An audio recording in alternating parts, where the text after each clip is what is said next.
Heto na nga tayo mga ka-sports sa fourth set. Grabe talaga ang Signal Super Spikers. Hataw na hataw nga sila. Pahirapan talaga makapuntos ngayon ang Creamline Cool Smashers bago nga magtapos ang first technical timeout sa kanilang laban sa fourth set ay lamang na nga ang nasabi nating Signal Super Spikers ng 3 puntos. OMG Creamline, ilaban naman ninyo yan kasi ito na ang huling bakbakan ninyo. Kapag natalo kayo ng Signal Super Spikers, eto na, magdidelikado pa kayo na makapasok sa finals. Kinakailangan talaga na pataubin ninyo ang Signal. Pero mainit talaga kasi si Vanny Gandler at si Santos. Ano ba yan, CCS? Mukhang gusto na talaga ninyong magpahinga na muna. Grabe kasi talaga, mukhang wala talaga ngayon kumpiyansa ang CCS or sadya talagang mas malakas na sa kanila ang Signal Super Spikers at pinaghandaan sila. Napakaganda ngayon ng gising nila Santos at ni Gandler at ni Tiamson. Maging ang mga set ni Kayuna ay napakaganda. Ang mga draft ball nga ni Santos ay hindi nakukuha ni Jenier ba. At eto na nga, ang dami na naman kalamangan ng Signal. 5 puntos yan. Naku, Creamline Cool Smashers, tagilid talaga sila pagdating sa fourth set.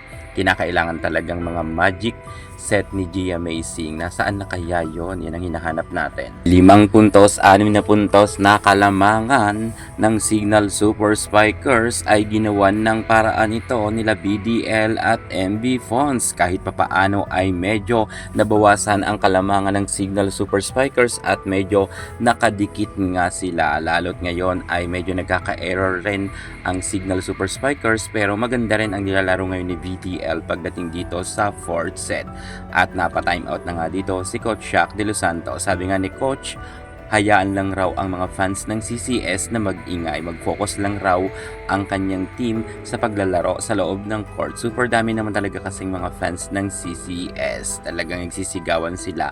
Ngayon ay konti na lang ang kalamangan ng Signal. I hope na maabot talaga ito or maabutan ito ng CCS dahil mainit pa rin ang Signal kahit papaano. Pagkatapos niyang paalalahanan ni Coach Shaq De Los Santos ang kanyang mga players na hayaan lang ang mga CCS fans na mag-ingay, eto na, muling nanumbalik ang lakas ng Signal at humataw sila ng husto at problemado ngayon si Coach Sherwin Meneses dahil 6 na puntos ang kalamangan muli ng Signal at yan ang hahabulin nila patapos na nga ang laban sa fourth set.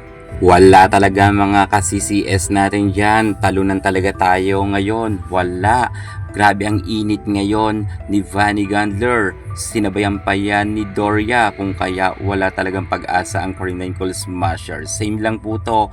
Kanina natambakan na naman ngayon ang Creamline Cool Smashers. Buti na lang nakaisang set sila. Gayunpaman, bawi na lang tayo sa laban nila kontra sa Farm Fresh Foxes. Nako, sure na talaga ang Signal. Pasok na sila sa finals. Ang CCS ngayon ay medyo nanganganib pero tiwala naman tayo nakakayanin nila ang Farm Fresh Foxes at babawi sila. Pinatikim lang ang Signal ngayon ng pagkapanalo.